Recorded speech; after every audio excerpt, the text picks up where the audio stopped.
Bien, bonjour. Je teste un peu le micro avant que le flux soit en ligne, que ça démarre.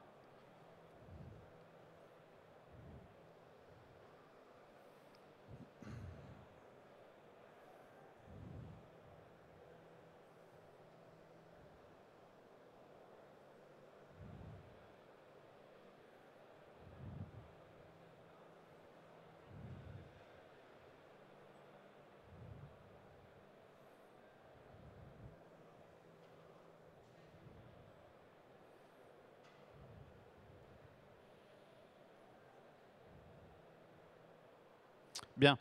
Alors, on va parler un petit peu du nouveau visage de l'industrie mondiale après le Covid et comment mesurer les évolutions. Donc, avant de vous présenter des données, je vais vous dire un petit peu d'où elles viennent et ce que fait ma société. Donc,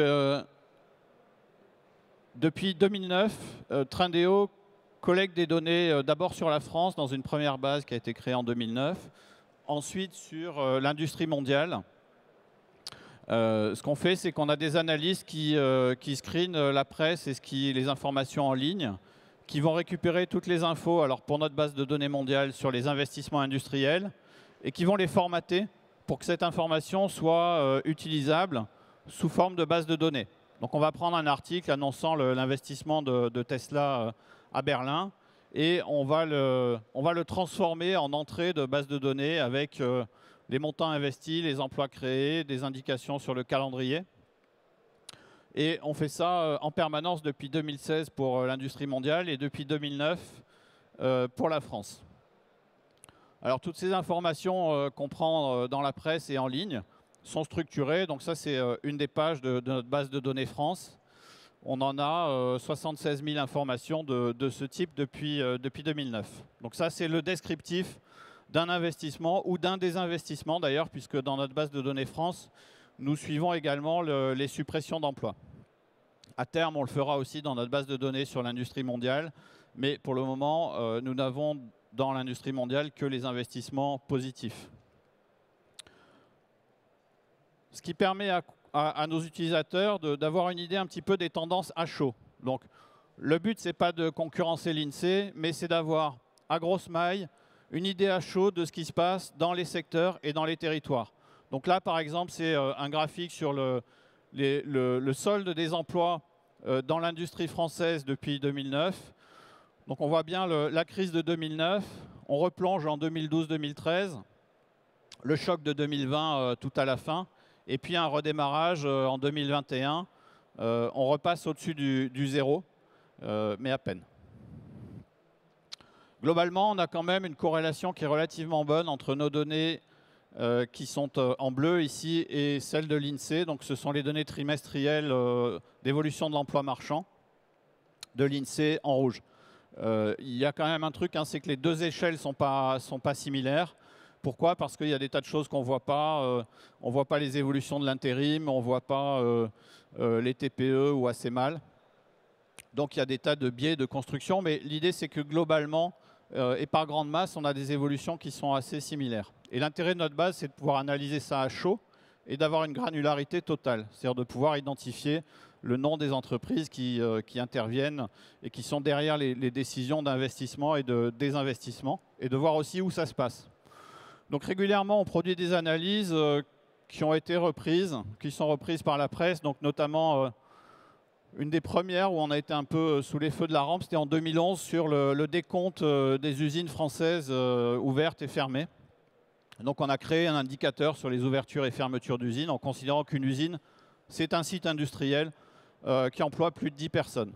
Alors c'est un seuil assez bas, mais l'évolution et la tendance est la même si on prend un seuil à 50 ou à 200 salariés. Dernièrement, on a été repris aussi sur l'analyse à chaud de l'impact de la crise du Covid sur le secteur aéronautique. Donc on a montré que dans nos données, on a perdu la totalité, dans l'aéronautique, on a perdu en 2020 la totalité des postes qui avaient été créés en 2009, entre 2009 et 2019. Donc toute l'augmentation du secteur aéronautique a été effacée en 2020.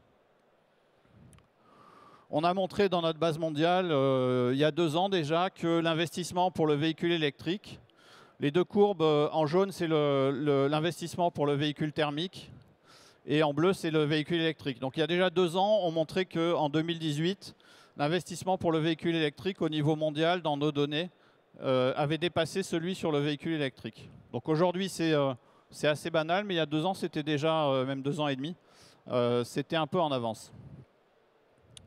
Ça, c'est une carte des investissements industriels à plus de 250 emplois en Europe. Et donc, on voit qu'on n'a pas tout à fait remis en place la ligne Maginot. Mais enfin, quand même, les investissements industriels sont beaucoup en Europe de l'Est, Europe centrale.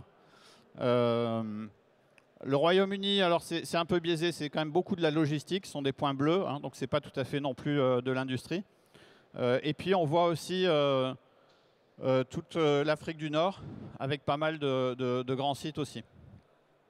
Donc nos données nous permettent un petit peu d'analyser en temps réel ce qui se passe sur la France, dans tous les secteurs, et au niveau mondial dans l'industrie.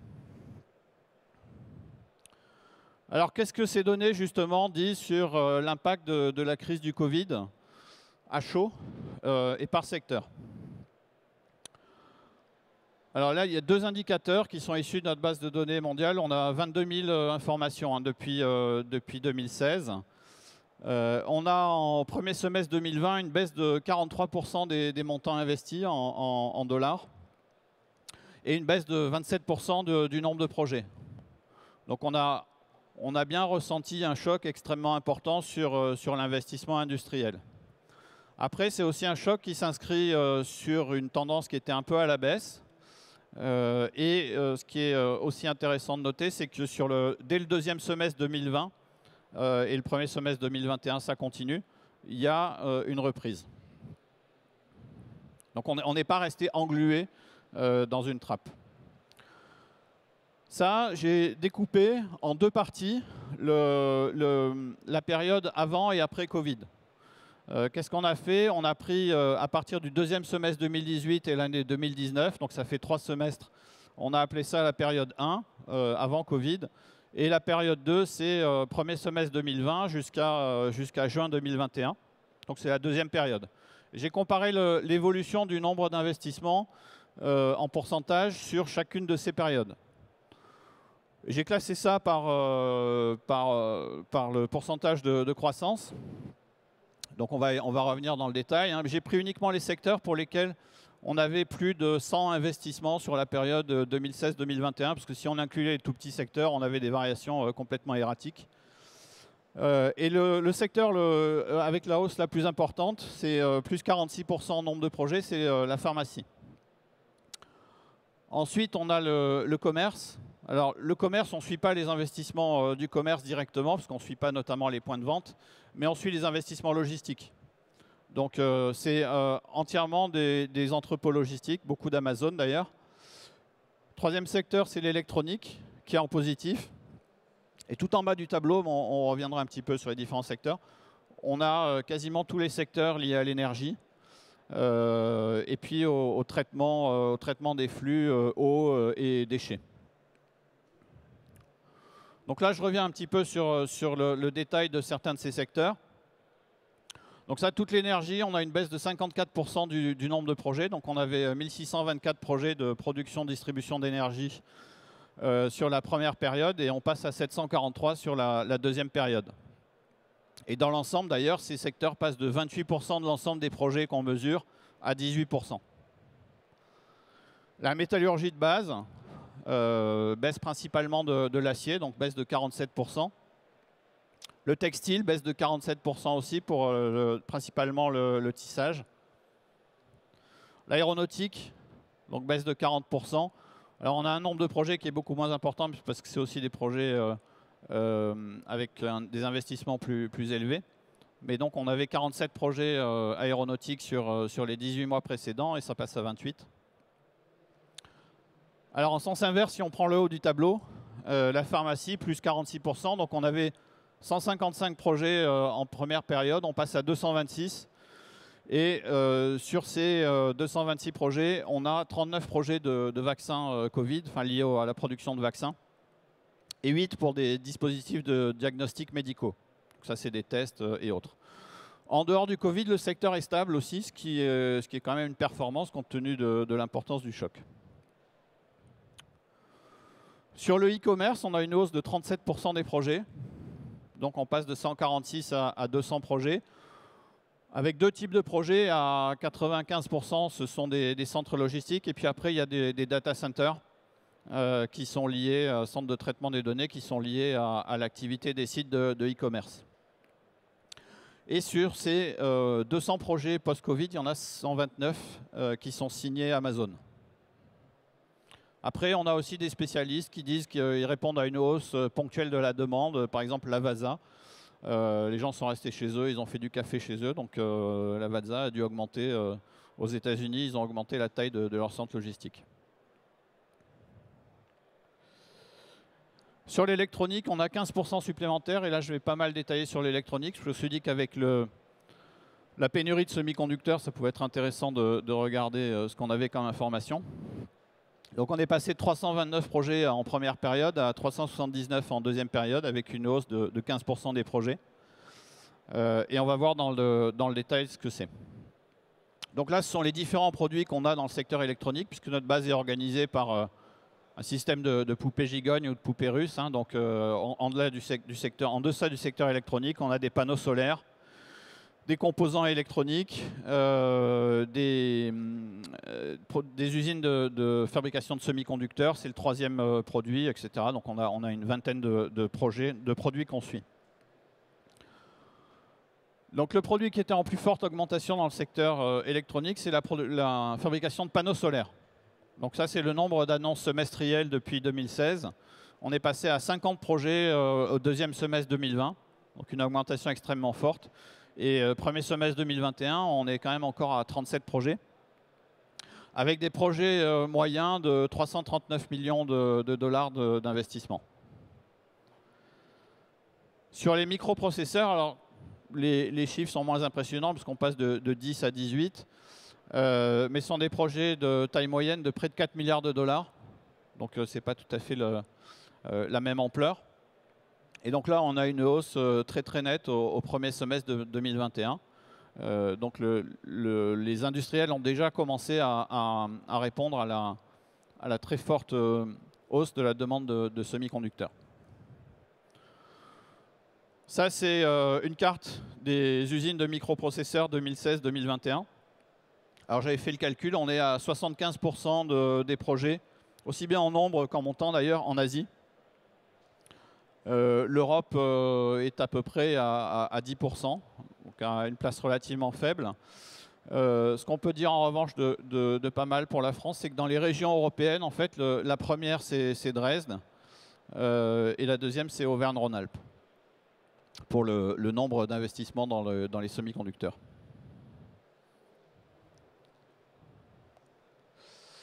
Ouais.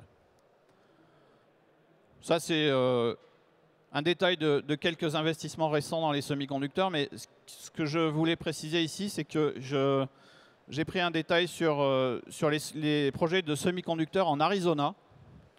Et ce qu'on voit, c'est qu'il y a deux projets de Intel pour 43 milliards de dollars et deux projets à côté de Taiwan Semiconductor, donc TSMC, pour 35 milliards de dollars qui ont été annoncés dans les 24 derniers mois.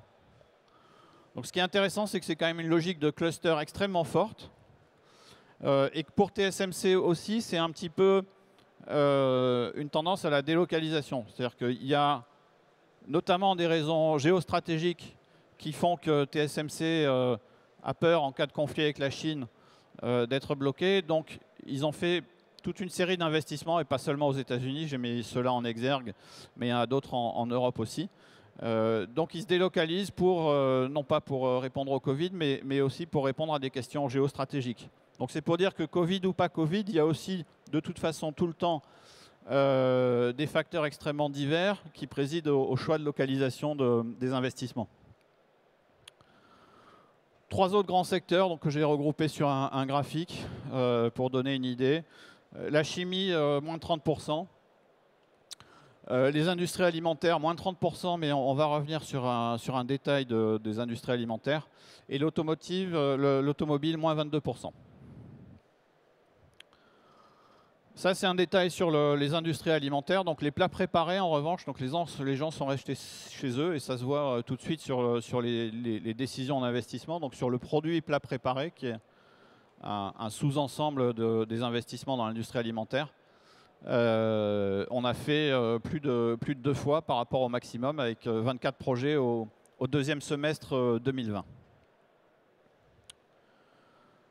Alors, est-ce qu'on peut parler de raccourcissement des chaînes de production? C'est un des impacts imaginés du Covid, c'est on va éviter d'avoir des chaînes de production étendues sur toute la planète parce qu'on voit qu'en cas de crise, c'est coûteux, ça provoque des risques de rupture des approvisionnements.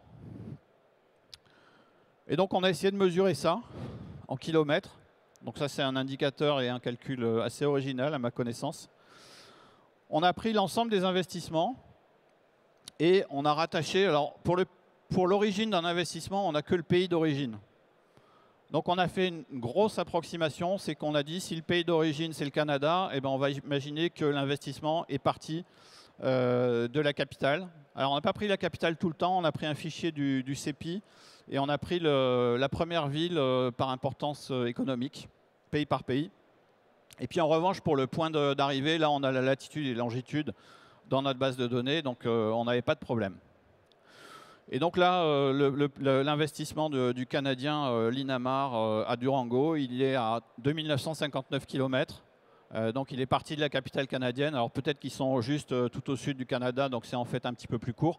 En tout cas, on a pris cette approximation.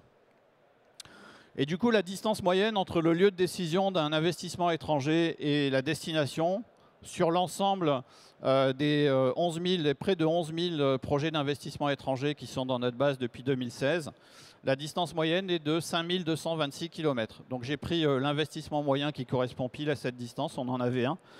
C'est l'investissement de Anhui Conch Cement, un cimentier chinois, en Russie, à Ulyanovsk. Et l'investissement domestique moyen, il fait 1000 km, 1027 km, donc j'en ai trouvé un à 1027 km aussi, c'est un fabricant de glace. Et donc le 1027 km, ça fait la distance entre New York et Hollande au Michigan. Alors l'investissement domestique moyen, il a aussi une taille qui dépend du contour géographique des pays. Si on a des pays plus petits, ben on a un investissement domestique moyen qui évidemment va moins loin. Donc on a 327 km en Afrique et un maximum de 1600 km en Amérique. Ça, c'est des ordres de grandeur. Ce qui est intéressant aussi, c'est de voir la variation dans cette distance moyenne par secteur. C'est ce qu'il y a sur ce graphique-là. Donc on voit tout en haut le secteur avec l'écart par rapport à la distance moyenne le plus important, c'est le computer programming. En fait, ce sont tous les groupes qui couvrent la planète de data center. Donc c'est Amazon qui déploie son réseau de data center, les GAFAM qui déploient leur data center sur toute la planète, principalement à partir des États-Unis. Ensuite, on a des secteurs miniers. Je pense que c'est de la mine à forte valeur ajoutée. C'est probablement des métaux plus précieux que tout en bas. En sens inverse, on a le charbon. Tout en bas, on a des industries de proximité pour lesquelles l'investissement à distance est moins rentable. Donc on a le traitement des déchets, l'alimentation en eau, la raffinerie, toutes ces activités un petit peu de proximité pour lesquelles l'investissement à très grande distance se justifie moins.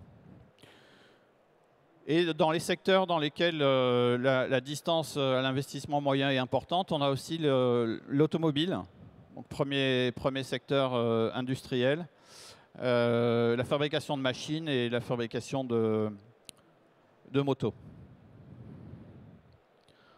Quand on regarde l'évolution de la distance moyenne, puisque là on a parlé de moyenne entre 2016 et 2021, mais si on regarde l'évolution de cette distance moyenne entre le siège et le lieu de l'investissement, sur 22 000 investissements, On passe d'un maximum de 3550 km en 2017 à 3120 en 2021. Ce qui n'est pas forcément très impressionnant, mais si on fait ça, si on affiche cette variation en pourcentage, on a quand même une baisse très sensible en 2020. Et en 2021, on continue à diminuer, moins fort. Mais on a quand même une tendance à aller un petit peu moins loin quand on investit. Donc, qui veut probablement dire que, alors je ne l'ai pas mis la courbe, mais on a aussi une baisse en pourcentage de l'ensemble du nombre d'investissements étrangers. Donc, on a probablement une reconcentration géographique qui n'est pas extrêmement forte non plus. Hein. C'est pas en valeur absolue, on n'a pas des choses extrêmement spectaculaires, mais qui existent. Après, la question, c'est de savoir si ça va durer ou pas. Un petit point sur la France. On a une augmentation très forte du nombre de relocalisations. Donc, on suit l'évolution des relocalisations depuis 2009. Et effectivement, on a, à partir du deuxième semestre 2020, une augmentation très très forte de ces projets. Alors, quelques relocalisations récentes, j'ai pris des exemples tirés de notre base de données France. C'est extrêmement divers, ça ne fait pas beaucoup d'emplois. Là, le maximum sur les 7 dernières, c'est 16 emplois. Mais c'est de la fabrication d'aliments pour poissons. C'est les stylos Waterman, 11 emplois pour relocaliser des activités en France qui étaient auparavant en Chine. Des cornichons, des fabricants de cabines d'engins, donc c'est extrêmement divers. Est-ce que ça dépasse l'anecdote? On mesure les relocalisations et les délocalisations depuis 2009. Au maximum, les délocalisations, dans ce qu'on a mesuré, c'était en 2009, ça fait 10%. Ça expliquait 10% des pertes d'emplois industriels. Donc c'est la courbe en rouge. Et puis ça n'a pas arrêté de baisser depuis 2009. En vert, c'est la part des relocalisations dans les créations d'emplois industriels. On était à des pourcentages qui relevaient de l'anecdote entre 2009 et 2013. On n'a jamais dépassé 1%. Là, en 2020, les deux courbes se sont croisées et on est à près de 4% en 2021, ce qui commence à être un peu significatif. Globalement, on a près de 32 000 emplois délocalisés de 2009 à 2021, principalement à 80% par des grands groupes, alors que les relocalisations, pour le moment, on n'a que 5 000 emplois relocalisés. C'est beaucoup le fait de PME.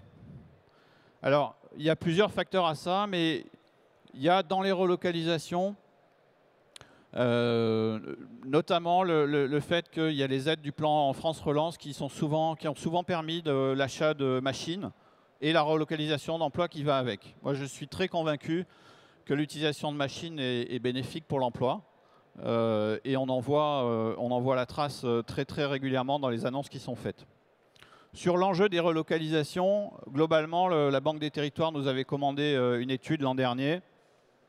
Alors, dans l'hypothèse où on arrivait à relocaliser toute la consommation finale qui est importée aujourd'hui et toutes les consommations intermédiaires de l'industrie, il y a un enjeu de création d'1 million d'emplois à peu près. Bon, le chiffre n'a aucun intérêt parce que on n'envisage pas de devenir un pays autarcique. En revanche, ce qui a été intéressant et ce qui m'a beaucoup surpris, c'est qu'il y a plus d'enjeux en termes d'emploi dans la relocalisation des consommations intermédiaires de l'industrie que dans la consommation finale. Je pensais que l'import de gadgets électroniques et autres était ce qui coûtait cher en emploi délocalisé. En réalité, les achats industriels coûtent plus en termes d'emploi. Alors, quelques remarques et conclusions sur ces données. Donc, il y a un impact massif, effectivement, du Covid, avec des effets ponctuels qui s'expliquent parfois de façon très directe dans la pharmacie ou dans les plats préparés. Parfois moins bien. Pourquoi la hausse des panneaux solaires alors que l'énergie plonge? Et aussi une accélération de tendances existantes. Donc il y avait des tendances préexistantes comme la baisse du véhicule thermique et l'augmentation de véhicules électriques. Le Covid a parfois accéléré ces tendances. Ou la hausse du e-commerce aussi. Alors, ce raccourcissement apparent des chaînes de production, il est visible aujourd'hui, même mesurable. Est-ce que ça va durer? Les arguments pour dire que oui, c'est que tout le monde se rend compte qu'il y a eu des risques de rupture des approvisionnements. Il me reste 5 minutes. Il y a des décisions publiques pour relocaliser aussi. Il y a tout ce qui tourne autour de l'usine du futur qui permet de produire plus près du consommateur final de façon plus souple, flexible, etc. Il y a la demande du public pour du domestique, pour du Made in France en France, qui est importante. Et il y a la hausse des coûts du transport et des salaires dans les pays vers lesquels on délocalisait autrefois. Il peut y avoir, en sens inverse, un retour à la normale avec une priorité à des gains à court terme. Il peut y avoir un besoin de diversification stratégique comme TSMC qui investit assez massivement en dehors de Taïwan. Et puis il y a des logiques de capture du marché mondial par les grands acteurs qui vont quand même toujours essayer de gagner des parts de marché et de déployer leur réseau, y compris de production, sur l'ensemble de la planète, dans une logique de globalisation. Je pense que ça va durer, mais comme disait Pierre Welz tout à l'heure, on va pas aller vers la déglobalisation complète. Probablement un petit peu de densification locale. Voilà, 3 points sur la France. À mon avis, on a un problème sur les grands sites. On l'a vu avec la carte des projets à plus de 250 emplois. Aujourd'hui, des gens qui demandent 200 à 400 hectares d'un seul tenant, on ne sait pas où les mettre. Aux États-Unis, Tesla Panasonic qui s'est mis sur un site industriel qui est en partenariat public-privé dans lequel il y a 6000 hectares d'un seul tenant disponibles. Et si vous voulez une enclave là-dedans ou une emprise, vous pouvez construire dans les 2 mois. Tout est prêt à prouver. Aujourd'hui, en France, on ne sait pas faire ça. Il y a un besoin de renforcer l'attractivité de l'industrie et Pierre Welz a beaucoup parlé de ça avant moi, donc je n'ai pas besoin de développer. Un point un peu paradoxal, je pense qu'on a besoin de descendre en gamme. Pourquoi ? Tout le monde dit qu'il faut monter en gamme. On est déjà dans nos produits d'exportation, l'aéronautique et le luxe, on est déjà dans le haut de gamme. Je crois de façon un peu paradoxale que ce qui nous manque, c'est le haut de gamme dans les process de production. Mais quand BIC produit en France et exporte 80% de sa production, on n'est pas du tout sur du haut de gamme, on est sur de l'entrée de gamme. Mais on y arrive avec des process de production qui, eux, sont haut de gamme. Donc je pense que le haut de gamme, il faut qu'il soit sur le process de production, pas forcément sur les produits. Et on le voit d'ailleurs que ça a été la stratégie industrielle de Tesla pendant de nombreuses années. Le sujet pour Tesla, c'était de savoir s'ils allaient arriver à descendre en gamme et à augmenter leur production. Et je pense que l'industrie française est probablement aussi dans cette dynamique. Voilà. Mais c'est un vaste sujet que je voulais aborder à la fin pour ouvrir. Merci beaucoup.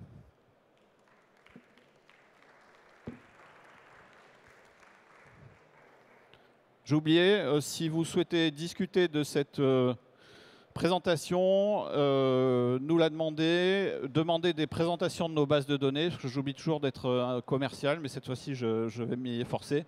N'hésitez pas à m'envoyer un mail et puis on vous présentera ça en visio.